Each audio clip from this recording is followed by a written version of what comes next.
Hello YouTubers, RogueMonkeyJr here, and in today's video we're going to go over the Season 11 patch notes for Apex Legends. So as per usual, it's going to be a long video, so grab a drink, grab a snack, and let's jump straight into the patch notes. I'll leave a link in the description down below if you want to go and read the entirety of the patch notes for yourselves.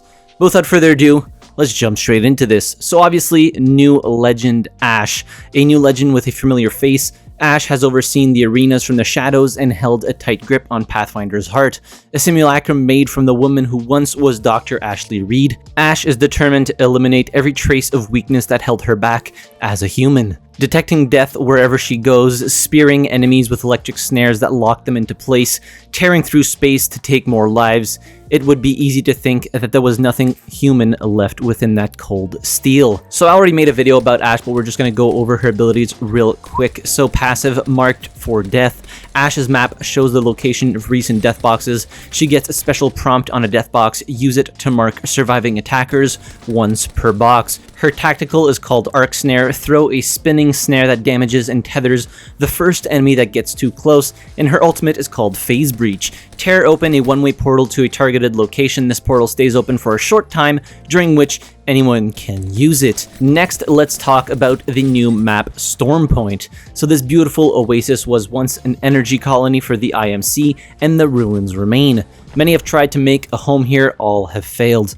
A survey of the area revealed the remains of 3 unique settlements built across the centuries, but no survivors. The colony lay abandoned, only visited by the occasional pirate or castaway. Now the mercenary syndicate has plans of their own for Stormpoint. It looks so enticing, but the pristine beaches and crystal waters are just the eye of the hurricane. All around, danger swirls. Wild prowlers, venomous spiders, and the gathering storms only add to the tension in the air. Now the legends are here to make this place their own. So it looks like Stormpoint is only going to get more dangerous. Touching real quick on the BR map rotation. So for the escape update, the map rotation will be back down to 2 maps, Stormpoint and World's Edge. With Stormpoint being a whole new map, we want to make sure players have plenty of time to master the new arena. Arena's map rotation. With the introduction of Encore, the Arena's map rotation will now include only the custom-made Arena's maps. We will not be using BR locations for Arenas in the Escape update. New weapon, the C.A.R SMG. When you're in a precarious place, you need a dangerous, flexible weapon. Meet the C.A.R SMG. The Combat Advanced Round Submachine Gun is a fully automatic weapon that takes adaptability to the next level by accepting either light or heavy mags. The C.A.R hits hard but handles light. This hybrid weapon's the best of both worlds for when you're ready to make a stand and become the most dangerous thing on the island. There is a massive section of ranked updates, but I'm going to make a separate video about that because I don't want this video to be overly long, and there is a lot to go through about the changes that are happening to ranked. So moving right along to balance changes. So Wattson, there is a lot of changes coming to Wattson, you guys will see. So dev note, move aside Ashe, this is Wattson's season. We're ecstatic to finally share some long anticipated Wattson improvements. Her win rate and encounter win rate have always been above average. This could be for a multitude of reasons. Her defensive playstyle correlates to higher average placements. Wattson mains are die-hard loyalists, and her hitbox has been the smallest in the game ever since Lifeline's adjustment. Regardless, much of the high-level data that we've shared doesn't match perception. Play a few games as Wattson and you'll often find yourself wanting more out of her kit. The goal of these changes is to redistribute her invisible power into the parts of her kit that shape the battlefield in a unique way. We wanted to see what changes could spark more consistency and efficacy in her kit, and ideally ground some of the difficulties surrounding the way her abilities work. We want to enable more active gameplay from Wattson players by smoothing out the rough edges and placing fences. Responsiveness tweaks, longer range, and faster cooldowns means that Wattson can much more quickly and reliably set up a defensive position or even use her fences and pylon in the midst of open combat in a pinch. So general, improved the reliability and responsiveness of placing Wattson's tactical and ultimate in world objects. Wattson can place her tactical and ultimate objects on valid surfaces above Wattson's eye level to a reasonable extent. General hitbox size increased to compensate for the removal of low profile in the Legacy update. Tactical perimeter defense increased damage on crossing a fence by 33% from 15 damage up to 20, increased debuff duration on crossing fence by 100%, so from 1.5 seconds to 3 seconds, increased the time allowance to be hit again by a subsequent fence effect by 100%, so 0.5 seconds up to 1 second, decreased recharge time by 50%, so from 30 seconds all the way down to 15 seconds, increased placement range by 50%, decreased the delay between fences shutting off and reactivating after an ally passes through them by 60%, so from 1 second down to 0.4 seconds, making it very viable to trap people or like block a fence and then move out very quickly so an enemy gets stuck in them. Wattson now moves at unarmed speed while readying / placing fence nodes. Fence nodes can now be placed as soon as the weapon is readied instead of waiting for the animation to finish. Ultimate Interception Pylon. The pylon output has been significantly reworked. Reduced the number of active pylons Wattson can place from 3 to 1. The pylon now lasts forever instead of timing out after 90 seconds, which is how it was way before when Wattson came out.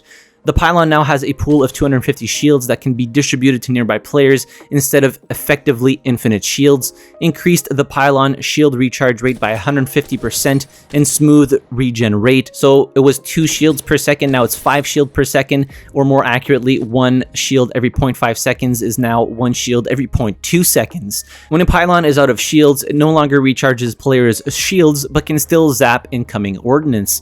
Taking damage while regenerating shields via the pylon delays continued regeneration by 1 second.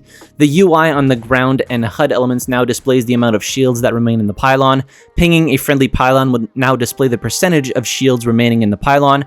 Pylon ordnance zapping has been moderately reworked. Ordnance is now zapped when the pylon detects that it would hit any surface within range and line of sight of the pylon, instead of being zapped as soon as it comes within range.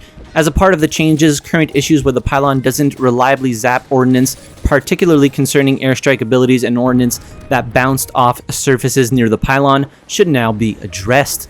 Balance changes, weapons / gear. So supply drop rotation, this season the triple take returns to floor loot, and taking its place is the G7 Scout. The Scout enters the supply drop with its old friend, the double tap trigger, equipped. Hop-ups, dual shell. Each round loaded into the Mastiff or the 30-30 repeater is doubled, so making the reload much quicker. From what I understand, fully kitted rotation, added the Mastiff, 30-30 repeater, R301, C.A.R, and longbow, removed Peacekeeper, Rampage, RE45, flatline, and charge rifle. EVA 8, fire rate reduced from 2.1 to 2.0. With the reduced bolt scaling we've done in previous passes, the EVA 8 is still performing ahead of the shotgun pack. Hitting the base fire rate should help balance out our shotgun roster. Peacekeeper, slightly increased pellet size, choke up time reduced from 1.5 seconds to 1.25 seconds, choked up shots remain tight for slightly longer when exiting ADS. Dev note, when the PK came out of the crate, we give it a big sweep of nerfs to make sure the floor PK wasn't the crate monster we had all grown to know. In this pass, we swung a little hard, so we're giving it a quality of life and usability pass this season. Longbow, damage reduced from 60 to 55. Dev note, we're walking back a recent buff to the longbow that proved unnecessary. We wanted to give it some love due to all the recent marksman updates, but it seems the longbow was just fine. L-Star, some more nerfs, reduced barrel effectiveness at all rarity tiers, significantly reduced projectile collision size, and damage reduced from 18 to 17. Dev note, the L-Star has been a force to be reckoned with this season, so we're taking a big swing and hitting its projectile size and damage in an effort to bring it down a notch. G7 Scout, damage increased from 34 to 36, double tap added to supply drop G7 Scout. Dev note, with the G7 Scout entering the supply drop, we're giving it a bump to damage and adding back on the retired double tap to give it some extra spice. Supply drop weapon rates, so early game crate weapon rate increased from 25% to 50%, mid game crate weapon rate increased from 50 to 75%, and late game crate weapon rate increased from 75% to 100%. So dev note, pushing a supply drop in the end game and whiffing on a weapon feels pretty rough. We want to improve the reliability of getting crate weapons out of supply drops throughout all phases of the game. Don't worry, we're adjusting Kraber spawn rates accordingly to keep them in line.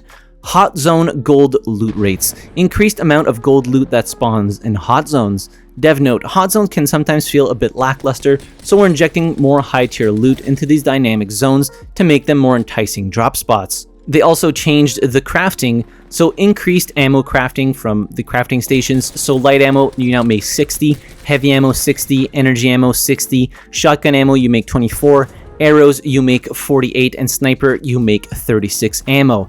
Crafting ammo price increased from 5 to 10 per weapon. Evil armor points from crafting increased from 100 to 150. Evil armor points cost increased from 45 to 50. And they replaced the sniper bundle with a shotgun bundle featuring the dual shell. Enemy NPC updates. So Prowler health across the game has gone from 90 to 114 on Storm Point and World's Edge. Prowlers on World's Edge and Flyers on Kings Canyon now reward evil points 25%. All damage done to AI now rewards progress to your evil armor. So that means that you're getting a quarter of the damage done back into your evil armor if that, like, to level up to the next level. Really simple explanation there. So there's a couple of things about arenas, but it's mostly just price changes for weapons, so we're just going to skip that. Moving on to quality of life. UI. Teammates will now show that they are self-reviving on their in-world game tags.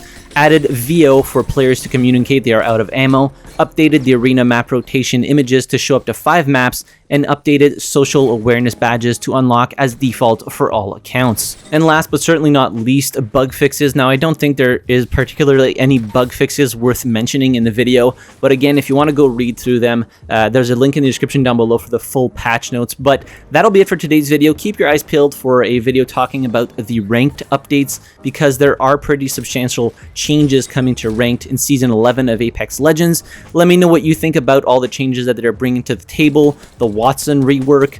Leave all that in the comment section down below. Hit the like button if you enjoyed the video, subscribe to the channel if you haven't already, and as always, thanks very much for watching. I really appreciate it, and I'll see you guys in the next video. Have a good one.